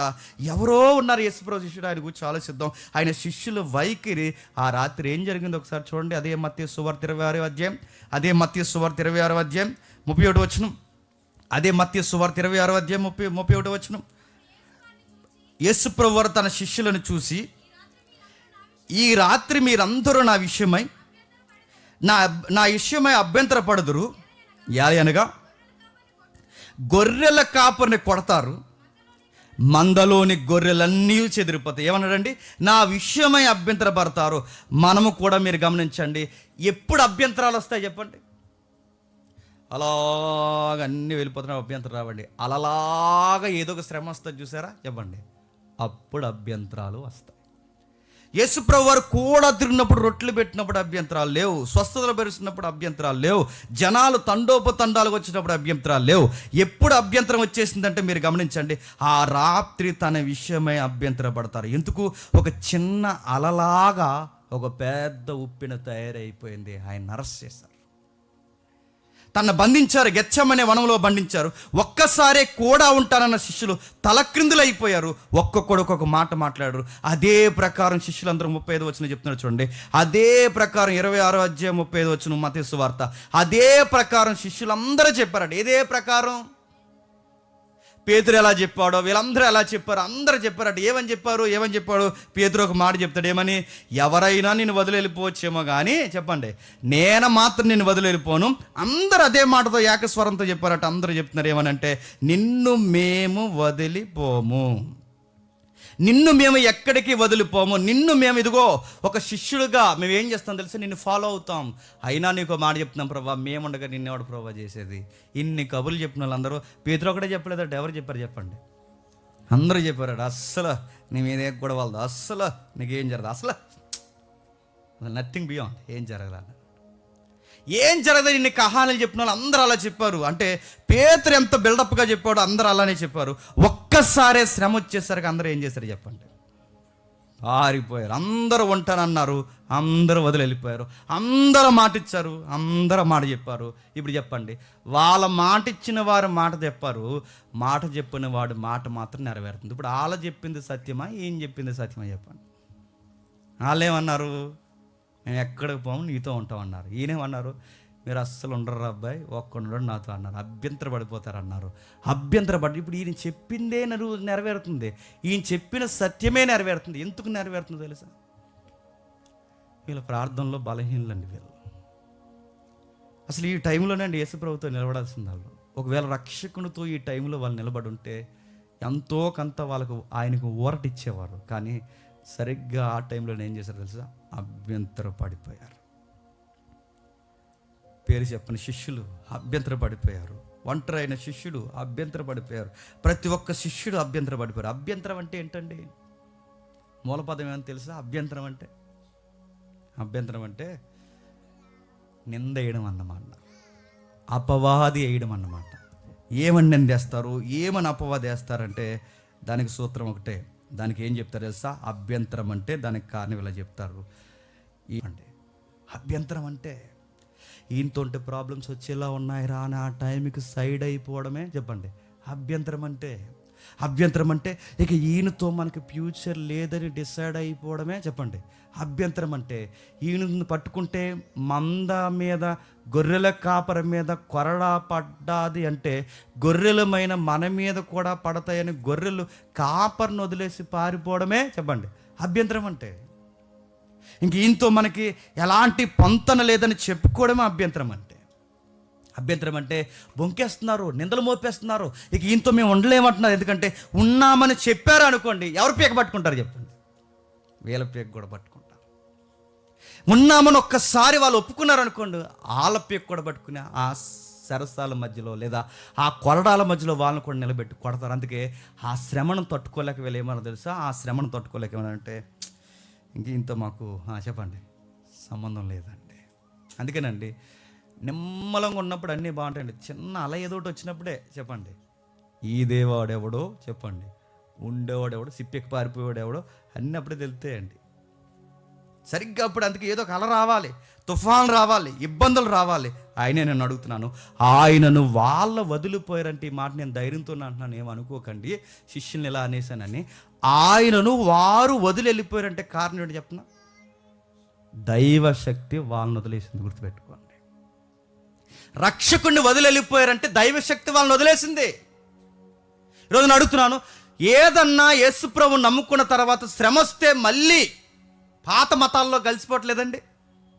శిష్యులాటోళ్ళు వీళ్ళందరూ ఉన్నాయి. ఏదన్నా ఇబ్బంది వస్తే నడుతున్నాయి, ఏదైనా శ్రమ వస్తే మళ్ళీ లోకంలో కలిసిపోవట్లేదండి, ఏదైనా ఇబ్బంది వస్తే మళ్ళీ తాగేయట్లేదండి, ఏదైనా ఇబ్బంది వస్తే అభ్యంతరాలు చెప్పి మానేయట్లేదండి, నడుతున్నాడు. ఏదన్నా చర్చిలో అంటే చర్చి మానేసే వాళ్ళు లేరండి. అంటే ఇంకా ఏ శ్రమ రాకూడదన్నమాట. అభ్యంతరం ఎప్పుడు వస్తుంది చెప్పిన, ఏదో ఒక అలజడి జరిగిందో అంతే, ఇంక వదిలేస్తారు, ఇక కంగారు అయిపోతారు. అందుకే శిష్యులు ప్రభువుని వదిలేస్తున్నారంటే ఎందుకు వదిలేస్తారు నేను అంటున్నానండి, వాళ్ళని దైవశక్తి వదిలేసింది, పరిశుద్ధాత్మ నడిపింపు వదిలేసింది, వాళ్ళని దేవుడు వదిలేశాడు కనుకే వాళ్ళు ఎవరిని వదిలేశారు చెప్పండి? ప్రభు పరిచర్ను వదిలేశారు. మీకు అర్థమైతే పాత నిబంధనలో సౌలు అనే ఒక రాజు ఉంటాడు, తెలుసు కదా? సౌలు అనే ఒక రాజు, పాత నిబంధనలో సౌలు అనే ఒక రాజు ఉంటాడు. సౌలు దేవుడిని ఎందుకు వదిలేశాడు చెప్పండి? దేవుని ఆత్మ ఆయన్ని వదిలేసింది కనుక. దేవుని ఆత్మ ఆయన్ని వదిలేసింది కనుక ఆయన దేవుడిని వదిలేశాడు. ఈరోజు అడుగుతున్నాను, శిష్యులు కూడా యేసుప్రభుని వదిలేశారంటే కారణం ఏంటి చెప్పండి? శిష్యుల్ని దైవశక్తి ఆత్మ వదిలేసింది కనుకే ఆయన ఎవరో మాకు తెలియదు. ఈయనతో ఉంటే మాకు సెక్యూరిటీ లేదు, ఈయనతో ఉంటే మాకు ఫ్యూచర్ అవ్వదు, ఈయనతో ఉంటే మమ్మల్ని చంపేస్తారు, అందుకే ఆయన ఎవరో మాకు తెలియదు. ఉంటామని మాట ఇచ్చిన వాళ్ళే ఉండకుండా సైడ్ అయిపోయారు. ఆ శిలువ శ్రమను చూసి భరించలేని ఉగ్రతను భరించలేక ఎవడికి వాడే సైడ్ అయిపోయాడు. అయినా ఒక మాట, వాళ్ళు వెళ్ళిపోయారని మనం అంటున్నాం, కానీ ఆ సీన్లో ఉంటే ముందే వెళ్ళిపోతాం మనం. ఇంకా గెచ్చమని మనం దాకెందుకు? పరిస్థితులు చూస్తే నర్స్ చేసేలా ఉన్నారెడ్డి, పరార్ దరిదాపులో కూడా కనబడడం. శిష్యులు మీరు గమనించండి, ఒక విధంగా మనకన్నా బాగున్నారు. నేను అనుకుంటున్నానండి, దైవశక్తి ఎందుకు వదిలేసింది? ఆ శక్తి వాళ్ళతో ఉంటే ఖచ్చితంగా రక్షకుడికి తోడుంటారు కదండి. ఎందుకు వదిలేసింది చెప్పిన? అది దైవ చిత్తం కనుకే వదిలేసింది. అదేంటి, దేవుడు ఇష్టపడి శిష్యులను వదిలేశాడు ఆ టైంలో, అందుకే ప్రభువుని వదిలేశారంటే ఎస్, అది దేవుని ఇష్టం, వదిలేశాడు అందుకే వాళ్ళు. ఎందుకో చెప్పిన, రక్షకుడు సిలువను ఒంటరిగాను అనుభవించాలన్నదే చెప్పండి దేవుని చిత్తం. ఆ టైంలో ఎవ్వరి మనుషుల సహకారం ఆయనకు అందకూడదు, ఏ మనుషులు ఓదార్పు ఆయనకు అందకూడదు, ఎవ్వరు ఆయనకి దగ్గర ఉండకూడదు, ఒక్కడే ఆ సిలువ అనుభవించాలి. శిష్యుల్లో ఎవ్వడు కూడా ఇంత కూడా ఎత్తుకోకూడదు, అసలు ఎవ్వరు అనుభవించకూడదు. మీరు గమనించండి, ఎందుకు దేవుడు శిష్యులందరినీ దూరం చేశాడంటే ఆయన ఒక్కడే అనుభవించాలి. ఎందుకంటే మానవ మాతృల సహాయం ఆయనకు అందడానికి వీల్లేదు. ఒకవేళ మానవ సహాయం ఆయనకు అందితే దైవశక్తి, బాగా వినండి, ఆయన యందు పనిచేయడానికి వెనకడుగేస్తుంది. ఎందుకంటే ఇప్పుడు ఆయన సిలువ దగ్గర దైవశక్తే పనిచేయాలి తప్ప మానవ శక్తి చెప్పండి పనిచేయకూడదు. శిష్యులు అంటున్నారుగా, మేము ఉంటాం అని. ప్రభు అంటాడు, మీరు ఉండకూడదు, మీరు ఉంటారంటారేంటి? భూమి మీద వెళ్ళేమంటున్నారంటే మేము ఉండగా నీకు సిలువ అంటున్నారు. పరలోక మందు దేవుడు అంటాడు, వీళ్ళు ఉండకూడదు, వీళ్ళు వెళ్ళిపోవాలి, వీళ్ళు ఎవరు నిలబడకూడదు, ఎందుకంటే ఈ సహాయం వీళ్ళకి అందకూడదు. వీళ్ళు అందితే ఈ దేవుని శక్తి పరలోకం నుంచి బయలుపడుతున్న దేవుని చిత్తాన్ని మోయలేదు, ప్రభు మోయలేడు. ఎందుకంటే మానవుల సలహాలు, మానవుల యొక్క ఉద్దేశాలు దైవశక్తి దేవుని కార్యానికి అడ్డొచ్చేస్తాయి. అందుకే దేవుని కార్యక్రమం ఆయన కోరుకున్నాడు, ఎవరు చుట్టూ ఉండకూడదు అనుకున్నాడు, పంపించేశారు. అందరూ వెళ్ళిపోయారు. గమనించండి, అందరూ వెళ్ళిపోయారు. అలాంటి అవమానకరమైన స్థలంలో వెళ్ళిపోయిన వారిలో ఒక శిష్యుడు మళ్ళీ తిరిగి వెనక్కి వచ్చాడు. అది వింత. ఇప్పుడు ఆ శిష్యుడు కూడా చెప్పండి సిలువ దగ్గర నిలబడి ఉన్నాడు. ఓ పక్క తల్లి నిలబడి చెప్పండి, మరో పక్క శిష్యుడు నిలబడి ఉన్నాడు. ఎవరబ్బా శిష్యుడు? ఎవరి శిష్యుడు అంటే ఇదే గ్రంథంలో 20వ అధ్యాయం రండి ఒకసారి. 20వ అధ్యాయం త్వరగా, యోహాను సువార్త 20వ అధ్యాయం, యోహాను సువార్త 20వ అధ్యాయం, యోహాను సువార్త 20వ అధ్యాయం 20వ వచనం నుంచి చూడండి. ఆయన అలాగూ చెప్పి ఆయన తన చేతులను 21వ అధ్యాయం 20వ వచనం, 21వ అధ్యాయం 20వ వచనం చదవమ్మా. పేతురు వెనుకకు తిరిగి యేసు ప్రేమించిన వాడును భోజన పక్తిని ఆయన రొమ్మున ఆనుకొని, ప్రభువాని నీ అప్పగించిన వాడు ఎవడని అడిగిన వాడు అయిన శిష్యుడు తమ వెంట వచ్చుట చూసి, ఇప్పుడు బాగా 20 వచ్చిన ప్రకారం చెప్పండి. పేతురు వెనకకు తిరిగి యేసు ప్రేమించిన వాడును భోజన పక్తిని ఆయన రొమ్మును ఆనుకునిన, ప్రభువా నిన్ను అప్పగించేవాడు ఎవడని అడిగిన వాడైన శిష్యుడు తమ వెంట వచ్చుట చూసాను. ఇప్పుడు చెప్పండి, యేసు ప్రేమించిన శిష్యుడు ఎవరు? ఇక్కడ చదువుతుంటే వెనకాల ఎవరు వస్తున్నారు? మీరు ఒకసారి దృశ్యం ఊహించుకోండి. యేసుప్రభు వారు ఇక సిలువుకు వెళ్ళిపోతున్నారు, లేదా క్షమించండి, యేసుప్రభు వారు సిలువ వేయబడి తిరిగి లేచి ఇక 40 రోజులు కనబడి వెళ్ళిపోయే కార్యక్రమంలో ఇంక వెళ్ళిపోదాం అనుకునే టైంలో పేతురు గారితో డిస్కషన్ జరుగుతుంది. పేతురుని ప్రభు అడుగుతున్నాడు, ఏమని? నువ్వు నన్ను ప్రేమిస్తున్నావా అని అడిగాడు. పేతురు గారు ఏమన్నారు? నేను ప్రేమిస్తున్నాను ప్రభు అన్నాడు. ప్రభు మళ్ళీ అడిగాడు, ప్రేమిస్తున్నావా అని అడిగాడు. ఎందుకంటే మళ్ళీ ప్రేమిస్తున్నాను చెప్పాడు. మళ్ళీ అడిగాడు, ఇలా 3 సార్లు అడిగాడు. ఎందుకు అడిగాడు అంటే నువ్వు డైలాగులు చెప్తావు కానీ చెప్పండి నువ్వు ఉండవు అని. ఇలాగే చెప్పాడు కదండి. ఎవడు వదిలేసినా చెప్పండి ఈ గుండు వదులు నిన్ను అన్నాడు కదండి, వెళ్ళిపోయాడు. ఎవరు వదిలేసినా నేను వదలనన్న ఆయన, అందరికన్నా ముందు ఈయన వదిలేసిపోయాడు, ఆయన ఎవరో నాకు తెలదు అని వెళ్ళిపోయాడు. నేను అడుగుతున్నాను, అందుకే అడుగుతున్నాడు 3 సార్లు. ఎందుకు అడుగుతున్నాడు అంటే 3 సార్లు బొంకావు, 3 సార్లు ఎరగనన్నావు, ఇప్పుడు మళ్ళీ అడుగుతున్నాను, నువ్వు నన్ను ప్రేమిస్తున్నావు అని అడిగాడు. ప్రేమిస్తున్నాను ప్రభు అంటే వెంటనే దేవుడు అన్నాడు, ఓ గులాబీతే అన్నాడా? ప్రేమిస్తున్నానంటే ఏంటి? నా గొర్రెలను మేపు. గొర్రెలు మేపడం అంటే ఏంటండి? శిష్యులను తయారు చేయి, సంఘాన్ని కట్టు, సంఘం కొరకు పాటుపడు, ఇది ప్రేమిస్తున్నాం అన్నప్పుడు ఈ పేదరికి అస్సలు గొడవలు ఏంటి చెప్పిన? పేదరు గారు కాదు, పేదరు గారికి అదొక ఆవేశం అండి. పేదరితో ప్రభు అన్నాడు, నీకు విషయం చెప్తున్నాను పీటర్, కొంచెం ఓపుకున్నప్పుడే నా చిత్తం మీద ఉంది చేసే. రేపు నీకు వయసు అయిపోయిందంటే నువ్వు సొక్కా కూడా వేసుకెళ్ళావు, నీ నడుము కూడా కట్టుకెళ్ళావు, చివరికి నీకు ఇంకొకటి వచ్చి సొక్క వేయాలి, ఇంకొకటి వచ్చి నీ నడుము కట్టాలి. వయసులో ఉండగా నా పని నువ్వు చేయకపోతే వయసు అయిపోయిన తర్వాత నువ్వు చేయమన్నా చేయలేవు. అదే టెక్స్ట్ అక్కడ జరుగుతుంది. వేరొకడు వచ్చి నీ నడుము కడతాడు, జాగ్రత్త, త్వరలోనే నీకు ఇష్టం కాని చోటికి మనుషులు నిన్ను ఈడ్చుకొని పోతారు, నీ మరణం ఎలా ఉండబోతుందని పేతురు కోసం ప్రభు చెప్పేస్తే ఈ పేతురుగా రాత్రి తెడి చెప్పిన ఇలా వెనక్కి తిరిగి చూశాడట. ఈ లోపల శిష్యుడు వస్తున్నారు, నాకు చూసి చెప్పేసే ప్రభు మరి వాడు అని అడిగాడు. ఎవరిని? కంగారండి మనిషికి అంతా. మరి అబ్బా ఆయన గొడవ ఏంటి అని అడిగాడు. రచయిత ఏమంటున్నాడంటే ఆ వెనుక తిరిగి చూసినప్పుడు వస్తున్న వ్యక్తి ఎవరంటే ఎప్పుడు యేసుప్రభు నమ్మునా అనుకుని ఉంటాడట. నేను అడుగుతున్నాను, యేసుప్రభు నమ్మునా అనుకుని ఉంటే ఖచ్చితంగా ఆయన గుండె చెప్పండి ఆ శిష్యుడికి వినబడుతుంది, ఆ భారం తెలుస్తుంది, ఆ కలెక్షన్ ఉంటుంది, వాళ్ళు కనెక్ట్ అయిపోయారు. చూడండి, యేసుప్రభు రమ్మున అనుకున్నాడు. ఎప్పుడు అందరూ కొంచెం అలా డిస్టెన్స్ మెయింటైన్ చేస్తారేమో కానీ ఈ శిష్యుడు మాత్రం యేసుప్రభుని హక్ చేసుకుంటాడట, పట్టుకుని ఉంటాడట. అందరూ కూర్చున్నా కానీ మరి వాళ్ళు పర్సనల్గా కూర్చున్నప్పుడు ఇలా జారబడి, మీరు ఊహించుకోండి వాళ్ళు ఎంత క్లోజ్గా ఉంటారో వాళ్ళిద్దరు. అలా రొమ్మున అనుకుని అలా వింటున్నప్పుడు మీ క్లోజ్ ఫ్రెండ్ వస్తున్నాడు, మై లాట్, ఆయన ఫ్యూచర్ ఎలా ఉంటుంది అని అడిగాడట. ఎవరేంటి? ఎందుకంటే ఏ రచయిత అంటాడు, ఈ పుస్తకం రాసిన ఆయనే ఆయన ప్రేమించిన శిష్యుడు. ఈ పుస్తకం రాసిన ఆయన ఎవరు? ఆ సువార్త పేరేంటి? యోహాన్. అంటే ఇప్పుడు చెప్పండి, యేసు ప్రేమించిన శిష్యుడు ఎవరండి? యోహాన్ గారు. ఇప్పుడు యోహాన్ గారి కోసం పేతురు అడుగుతున్నారు, ఈయన ఎలా చచ్చిపోతాడు అని అడిగారు. పేతురు అన్నాడు, నీకు ఈ గొడవ ఏంటి? నేను వచ్చేంత వరకు ఆ అబ్బాయి ఉంటే నీకేమైనా ప్రాబ్లమా? ముందు ఏం చేయాలో ఆలోచించు. ఆడేమైపోతాడు, ఏమైపోతాడు, ఇవన్నీ నీకు ఎందుకు? నీకు వయసు ఉండగా ఏం చేయాలో వచ్చేయి.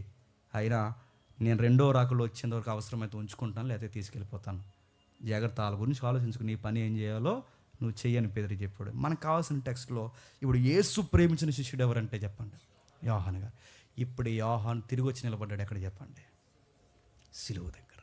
అంటే ఇప్పుడు ప్రేమించిన హృదయాలు 2 ఉన్నాయి సిలువ ముందు. ఎవరు చెప్పండి? ఒకటి తల్లి హృదయం, 2 చెప్పండి యోహాన్ హృదయం. ఈ 2 హృదయాలు అక్కడ నిలబడినప్పుడు సన్నివేశం జరుగుతుంది. యోహాను తల్లిని బాగా ఉండండి, యోహానుకి తల్లిని కోరుండి అప్పగిస్తున్నాడు. ఇదిగో నీ తల్లి. శిష్యుడా, ఇదిగో నీ తల్లి. ఎందుకు అప్పగించుంటాడు చెప్పండి? మామూలుగా అంచనా, మీకు ఏమైనా బైబిల్ అవగాహన ఉంటే ఎందుకు యోహానికి అప్పగించుంటాడు చెప్పండి? నేను ముగించేస్తున్నాను. యోహానికి ఎందుకు అప్పగించుంటాడు?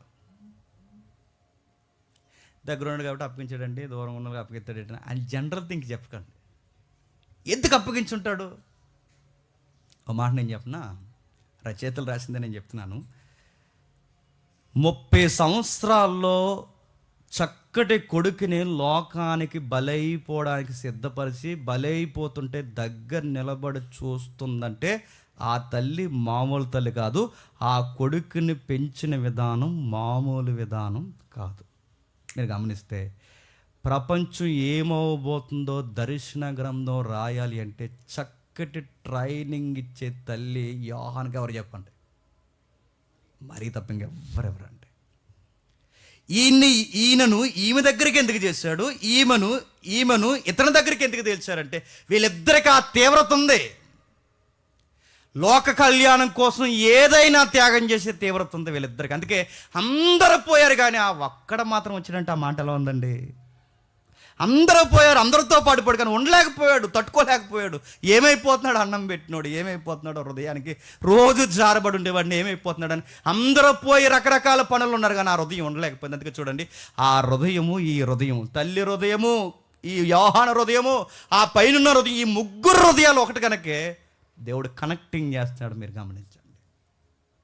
యోహాన్ని ఆమెకే ఎందుకు అప్పగిస్తున్నాడు? ఆమెకి ఎందుకంటే ఒకటి ప్రకటన గ్రంథం రాయాలి, రెండవది శిష్యులందరిలో చివరిలో చనిపోవాల్సిన వ్యక్తి ఎవరు చెప్పండి? దేవుని చిత్తంలో యోహానే చనిపోవాలి. మరో మాట, ఎన్నో బాధలు అనుభవించాలి, ఇబ్బందులు అనుభవించాలి, కరువులు అనుభవించాలి. 30 సంవత్సరాలు తన కొడుకుని సిలువకు రెడీ చేసిందంటే ఎన్ని శ్రమలైనా ఎదుర్కోవడానికి సొంత కొడుకులా మళ్ళీ ఇంకో కొడుకుని రెడీ చేసే చక్కటి తల్లి ఎవరు చెప్పండి? అందుకేనండి ఇంటికి చేర్చాడు. ఈమెనే ఎందుకు అప్పగించాడంటే ఇప్పుడు యోహాను కావాలి. ప్రేమించిన శిష్యుడికి దాని ఇచ్చే బహుమానం వెళ్ళిపోతున్నప్పుడు, తాను ప్రేమించిన శిష్యుడికి తాను వెళ్ళిపోతున్నప్పుడు ఇచ్చిన బహుమానం ఏంటి చెప్పిన? మా అమ్మే. చెప్పండి, మీ అమ్మ. ఎందుకన్నా బహుమానం ఏంటి? ఎందుకంటే ఈరోజు నేను ఎంత పరిచర్య చేస్తున్నానంటే ఈ అమ్మ ఇండైరెక్ట్గా నా వెనకాల నిలబడింది కనుక ఎంత పరిచర్య చేస్తున్నాను. రేపొద్దున్న నువ్వు ప్రకటన గ్రంథం రాయాలన్నా, రేపొద్దున్న నువ్వు సిలువ శ్రమలకి ఎక్కాలన్నా, రేపొద్దున్న నాకన్నా ఘోరంగా నేను హింసించి చంపేయాలన్నా, స్ట్రాంగ్గా నిలబడాలి అంటే నీ భక్తిని, తీవ్రతని వెనకుండు నూరు పోసి ఒక తల్లి కావాలి. ఆ తల్లి ఎవరో కాదు, నా తల్లే, నీ తల్లి. తీసుకో. యోహానికి ఇంతకన్నా బహుమానం ఏముందండి? యోహానికి ఇంతకన్నా గొప్ప బహుమానం ఏముందండి? యోహానికి ఇంతకన్నా బాధ్యత ఏముంది చెప్పండి? తన శిష్యులకి ఇచ్చేశాడు, తన శిష్యులకి తీసుకెళ్ళిపోయారు, తన శిష్యుడికి ఇచ్చేశాడు. ఆ తల్లిని చేర్చుకున్నారు. ఎందుకంటే ఇందాక తమ్ముడు మెసేజ్ చెప్తూ నేను అన్న మాట మళ్ళీ కోట్ చేశాడు. నేను చెప్తున్నాను, మన చుట్టూ మనలాంటి తీవ్రత ఉన్న వాళ్ళు అయితేనేనండి ఆ పెయిన్ ఏంటో, ఆ సేవల మజా అర్థమవుతుంది. నేను ఆత్మీయంగా మాట్లాడుతున్నప్పుడు వాళ్ళు శారీరకంగా మాట్లాడారు అనుకోండి, తుస్సుమంటది చపాతీలా. గుర్తుపెట్టుకో, నేను ఆత్మీయంగా మాట్లాడుతున్నప్పుడు శారీరకంగా మాట్లాడకూడదు. మనం ఎంత తీవ్రత. ఇప్పుడు యోహానికి, మళ్ళీ చెప్తాను, యోహానికి ఇంకెవరు ఉండకూడదు. యోహాను పక్కన ఎవరు ఉండాలి చెప్పండి? తల్లే ఉండాలి. తీవ్రత కలిగిన తల్లే ఉండాలి, సహవాసం చేసే తల్లే ఉండాలి. ఎందుకంటే అదే తీవ్రత ఇప్పుడు 16 సంవత్సరాల నుంచి అనుభవిస్తుంది. అంటే 16 ఏళ్ళ వయసు ఉన్నప్పటి నుంచి ఎన్ని దెబ్బలు తిన్నది, ఎన్ని గాయాలు తిన్నది. యోహాను జీవితం కూడా చూసారా? సంఘ చరిత్ర వాడికగా చెప్తారు, ముగిస్తున్నాను. సంఘ చరిత్రలో నూనెలు వేసారని చెప్తారు. సంఘ చరిత్రలో దానికి ఎవిడెన్స్ లేవు కానీ నూనెలు వేసని చెప్తారు, బిల్డింగ్ మినిట్స్ కింద పాడేశారని చెప్తారు, రకరకాలుగా కొట్టారని చెప్తారు. ఇక చచ్చిపోవట్లేదని తీసుకెళ్ళి పాడేశారండి. ఎక్కడ? పద్మాసు దీపంలో. అంటే మరీ అడుగడుగున ఎన్ని గాయాలు పడిందో అన్ని గాయాలకు కూడా ప్రిపేర్ అయిపోవాలంటే ఇప్పుడు ఈ కొడుకుని చెప్పండి వాదార్చవలసిన ఒక తల్లి ఎవరు చెప్పండి? మరియమ్మ గారే అనుకున్నాడండి దైవం. అందుకే మరిని ఇచ్చేశాడు. శిష్యులందరికీ చెప్పండి, నేను ముగించేస్తున్నాను. శిష్యులందరికీ నా విషయమై అభ్యంతరపడతారు. మీరు ఇంటికి వెళ్ళిన తర్వాత చదవండి. యేసుప్రభువుని అరెస్ట్ చేసిన తర్వాత ప్రధాన యాజకులు ఉంటారు కదండి, ఆ ప్రధాన యాజకులు ఏమంటారంటే మాట్లాడుతూ, ఒకసారి చదవండి ఎందుకన్నా మంచిది. 18వ అధ్యాయం 19వ వచనం, యోహాను సువార్త 18వ అధ్యాయం 19వ వచనం. ప్రధాన యాజకులు ఆయన శిష్యులను గూర్చి, ఆయన బోధన గూర్చి యేసును అడుగగా, బాగా వినాలి, ఎవరిని అడిగారట? మీరు గమనించండి. నీ కూడా తిరిగేవారు కదా నీ కొయిరి టీం, నీ కూడా తిరిగేవారు కదా నీ క్లోజ్ పీపుల్స్, నీ కూడా తిరిగేవారు కదా నీ క్లోజ్ టీం, ఏరని ఆ ప్రధాన యాజకుడు అడిగినప్పుడు యేసుప్రభు ఏమన్నాడు చెప్పండి? ఏమనలేదండి, మౌనంగా ఉన్నాడండి. అది లీడర్షిప్ అంటే, గుర్తుపెట్టుకోండి. వాళ్ళేదో వదిలేసిపోయారని, దొరికిందే అవకాశం అని సన్నాసిగళ్ళందరూ నన్ను వదిలేసిపోయారంటే లీడర్షిప్ కాదు. వాళ్ళనినా ఈయన అనకుండా మౌనంగా ఉన్నాడు చూసారా, అది లీడర్షిప్ అంటే. నీ శిష్యులేరి కూడా తిరిగేవారు కదా, పేతురు, యోహాను, యాకోబు వీళ్ళందరూ కూడా తిరిగేవారు, డైలాగులు చెప్తూ తిరిగేవారుగా, నీకు ఏదో పెద్ద బాడీ గార్డ్స్లో తిరిగేవారు. ఏరి వాళ్ళందరూ ఏరి అన్నప్పుడు ఏరి, నిజానికి ఆయన చెప్పొచ్చు ఏరి, నా మీద సిలువు బండి వెంటనే పారిపోయారు, నాకు సిలువు శ్రమ అమలు జరుగుతుంది అన్నప్పుడు పారిపోయారు, ఒక్కడు నాకు కూడా లేదని శత్రువుల ముందు అవమానంగా ఆయన మాట్లాడే అవకాశం ఇప్పుడు ఆయనకు ఉందా లేదా? సంఘము సహవాసం అంటే చెప్పిన మన టీం మెంబర్స్ కొరకు లేదా యేసు ప్రభు యొక్క శిష్య బృందం కొరకు శత్రువులు అడుగుతుంటే శత్రువుల ముందు తన టీం మెంబర్స్ని డౌన్ చేసి మాట్లాడలేదు. చూసారా? అది లీడర్ క్వాలిటీస్ అంటే. ఎక్కడ ఓపెన్ అవ్వట్లేదు, ఎక్కడ చెప్పట్లేదు. ఒకటే అన్నాడు, మీకు విషయం చెప్తున్నాను, వాళ్ళ కోసం ఎందుకు అడుగుతారు? ఎన్నోసార్లు దేవాలయాల్లో తిరిగాను, ఎన్నోసార్లు బహిరంగ స్థలాల్లో తిరిగాను, ఎన్నోసార్లు మీరు తిరిగా. మీకు కావాల్సింది ఎవరు? నేను. వాళ్ళ కోసం అడగండి, వాళ్ళ కోసం ఏం అడగండి. మీకు ఏం కావాలో నన్ను అడగండి. ప్రభు తన శిష్యుల్ని ఎలా కాపాడుకుంటున్నాడు చూడండి. వాళ్ళు ఏం అడిగినా తన శిష్యుల మీద ఒక్క నింద మోపినట్టు మీరు బైబిల్లో చూడండి. ఒక్క నింద, సిలువ గడియల్లో ఒక్క నింద తన శిష్యుల మీద మోపినట్టు మీరు చూపించండి. వాళ్ళైనా అభ్యంతరపడ్డారు కానీ చెప్పండి, వాళ్ళ విషయం ఆయన ఏమీ చెప్పండి అభ్యంతర పడలేదు. ఏం చేసినా ఏమనలేదు. తన శిష్యుల్ని తన శత్రువుల ముందు వాళ్ళ గౌరవాన్ని కాపాడాడు. చివరిగా యేసుప్రభు వారు తిరిగి లేచారన్న వార్త స్త్రీలు వచ్చి చెప్పేశారు. మర్చిపోద్దు, మన మహిళా దినోత్సవం నిన్న అయింది కదా. ఈ స్త్రీలు వచ్చి చెప్పారు. స్త్రీలు వచ్చి చెప్పిన వెంటనే పరుగున వెళ్ళిపోయారట ఇద్దరు శిష్యులు. అందులో ఒకరు చెప్పండి, పేతురు గారు, 2 యోహాను గారు. అక్కడి వరకు వెళ్ళాడట యోహాను గారు, చివరి లాగిపోయాడు. పేతురు గారికి కంగారు కదండి, లోపలికి వెళ్ళి మొత్తం చెక్ చేస్తాడు, వస్త్రాలు చేశాడు. అరే నిజంగా లేడరా, ఎక్కడికో నిజంగా ఆయన అన్నట్టే లేచాడరా, కన్ఫర్మ్ అయిపోయాడు. కానీ ఆయన మాత్రం అలా ఉండిపోయాడు. అక్కడ విచిత్రమైన పదం రాయబడింది చూడండి, 20 అధ్యాయం 10వ వచనంలో. యోహాను సువార్త 20 అధ్యాయం 10వ వచనం, త్వరగా ముగిద్దాం. 20 అధ్యాయం 10వ వచనంలో, అంతటా ఆ శిష్యులు తిరిగి తమ వారి యొద్దకు వెళ్ళిపోయారు. వాడికి బైబిల్లో మూలంలో ఏముంటుంది చెప్పిన, తమ వారి యొద్దకు వెళ్ళిపోయారు అని ఉంది, కానీ మూలంలో ఏముంటుంది చెప్పిన, శిష్యులు ఆ దృశ్యం చూసిన తర్వాత, ఆ ఇద్దరు శిష్యులు ఎవరు? పేతురు, యోహాను. ఆ దృశ్యం చూసిన తర్వాత వారి యొద్దకు వెళ్ళిపోయారని రాయబడింది, కానీ తమ వారి యొద్దకు మూలంలో ఇలా ఉంది, తమ ఎండ్లకు వెళ్ళిపోయారు. ఎక్కడికి వెళ్ళిపోయారట? తమ ఇండ్లకు వెళ్ళిపోయారు. ఇప్పుడు మీరు గమనించండి, యోహాను ఇంటికి వెళ్ళిపోయాడంటే ఇంటి దగ్గర ఎవరున్నారు చెప్పాలి, మీకు అర్థమైతే. యోహాను ఆయన తిరిగి లేచిన తర్వాత ఇంటికి వెళ్ళిపోయాడంటే ఇంటి దగ్గర ఎవరున్నారు? ఒక హృదయం ఉంది, ఆ హృదయానికి వయసు అయిపోయింది, ఆ హృదయం పేరు మరియా. ఇంటికి వెళ్ళిపోయిన వెంటనే ఆ నిండు హృదయానికి ఏం చెప్పుంటాడు చెప్పండి? అమ్మ మేరీ, మీకు విషయం చెప్పాలి, మన ప్రభువు మీ కుమారుడు తిరిగి చెప్పండి లేచాడు. ప్రపంచంలో ఈ వార్త విని వెంటనే ఇంతకన్నా బాగా ఆనందించే హృదయం ఇంకొకటి ఉంటుంది చెప్పండి. తల్లి కన్నా ఇంక ఏ హృదయం బాగా ఆనందించదు? తనకు అందిన గుడ్ న్యూస్ ఏంటి చెప్పిన, అమ్మ మీకు విషయం చెప్పాలి, ఇంట్లోకి వెళ్ళిపోయారట. పేతురేమో వాళ్ళ ఇంటికి వెళ్ళిపోయాడు, యోహాను ఏమో ఆయన ఇంటికి వెళ్ళిపోయాడు. ఇంటికి వెళ్ళిపోతే ఎవరున్నారంటే, యోహాను ఇంట్లో ఎవరున్నారండి? మరియమ్మ ఉంది. మరియమ్మకి ఖచ్చితంగా ఈ వార్త చెప్తాడు, ఏమనంటే మన ప్రభువు తిరిగి లేచాడు. ఇప్పుడు చెప్పండి, ఆయన తిరిగి లేచాక పారిపోయిన వాళ్ళందరూ తిరిగి వచ్చారు. ఆయన తిరిగి లేకముందే అవమానకరమైన సిలువలో ఉన్నప్పుడే, బాధాకరమైన పరిస్థితుల్లో ఉన్నప్పుడే ఆయనకి దగ్గరగా నిలబడిన 2 హృదయాలు చెప్పండి. ఒకటి యోహాను చెప్పండి, 2 తల్లి అయిన మరియా. ఈ సిలువ సన్నివేశాల్లో, ఈ శ్రమ దినాల్లో ఈరోజు మనం మొట్టమొదటి తరగతులు మీరు గమనించండి. ఎన్ని శ్రమలు వచ్చినా మీరు ఆడవాళ్ళు అయితే, స్త్రీలైతే, వనితలు, వేరే వనితల్లో మీరు ఉండాలంటే మీరు మరియమ్మను చూడండి. సీటికి మాటికి సూసైడ్కి రెడీ అయిపోకండి. మరియమ్మను చూడండి. కన్న కొడుకు సిలువ మీద ఉన్నప్పుడు ఎంత ధైర్యంగా ఉంటుందో, ఆ మరియమ్మను చూడండి ఎంత సీరియస్గా తన లైఫ్ని మెయింటైన్ చేసిందో.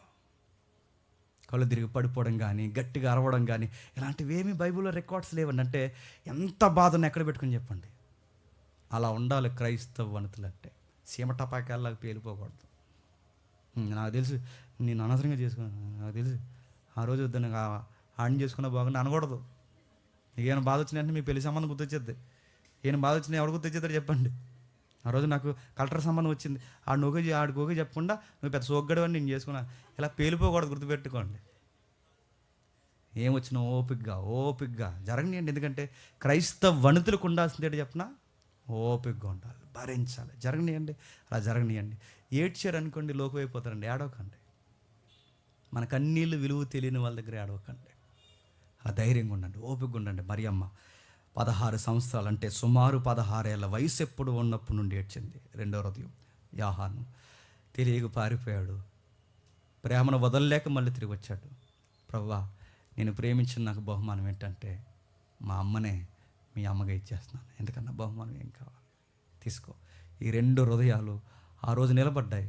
సంఘానికి తలకాయలు అయిపోయారు. ఆ ఇద్దరు తల్లి కాని తల్లి యోహానుకి తల్లి అయిపోయింది, కొడుకు కాని కొడుకు ఈ తల్లికి కొడుకు అయిపోయాడు.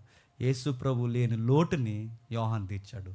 యేసు ప్రభు లేని లోటుని యోహానులో చూసుకుంది. మళ్ళీ మరో కొడుకుని క్రైస్తవ సంఘానికి రెడీ చేసింది. ఆ కొడుకే చెప్పండి, యోహాన్ గారు. సిలువ సన్నివేశాలు ఇంకా మనం ధ్యానించుకుంటూ పోతుంటే చాలా హృదయాలు ఉంటాయండి చుట్టూ, ప్రత్యక్షంగా పరోక్షంగా ఆయన కొరకు అశ్వులు బాసిన హృదయాలు. ఈ వారం మనం చూసాం. 1 మరియా, చెప్పండి. 2 యోహాన్. వచ్చే వారం చూద్దాం వీలైతే పిలాతు. వాడు ఎలా ప్రవర్తించాడు? ఆడదో రకం. ఆడికి ఓన్ డిసిషన్స్ ఉండవు, సొంత నిర్ణయాలు ఉండవు, అదో రకం. సత్యము ఎరిగి కూడా సత్యాన్ని స్వీకరించలేని నిలకడలేని మనుష్యుడు చెప్పండి పిలాతు. ఆ పిలాతు కొరకు మనం చూడబోతున్నాం. ఈ సిలువ ధ్యానాలు ప్రతి వారం మిస్ అవ్వకుండా రండి. సుమారు లెంట డేస్ అయ్యేంత లోపు సిలువ చుట్టూ ఎవరెవరు ఎలా ప్రవర్తించాడో చూడండి. ఆ ప్రవర్తిస్తున్నప్పుడు మనల్ని మనం చూసుకుందాం, మనల్ని మనం ధ్యానిద్దాం, మనల్ని మనం పొడుచుకుందాం. నిజంగా ఇలాంటి శ్రమలు వస్తే యేసుని వదలకుండా ఉంటామా? యేసుని వదిలేసి వెళ్ళిపోతామా? క్రైస్తవ్యంలో ఉంటామా? క్రైస్తవ్యాన్ని తృణీకరించి వెళ్ళిపోతామా? ఇలాంటి శ్రమలు వచ్చినప్పుడు ప్రభువా ఎవరు ఏదైపోయినా నేను హృదయం వదలనని యోహాను మరియమ్మలాగా నిలబడగలమా? లేదా పేతురులాగా డైలాగులు చెప్పి సైడ్ అయిపోయి అంతా బాగుందనుకున్నప్పుడు అప్పుడు తిరిగి వస్తామా? ఏదన్నది మీ చేతుల్లో ఉంది. ఈ విషయం మీకు అర్థమైతే బొంకే పేతురులా ఉండొద్దు, పారిపోయే శిష్యులా ఉండొద్దు. తిరిగి వచ్చిన యోహాను కనిన తల్లి అయినా మరి ఇలా ఉందాం.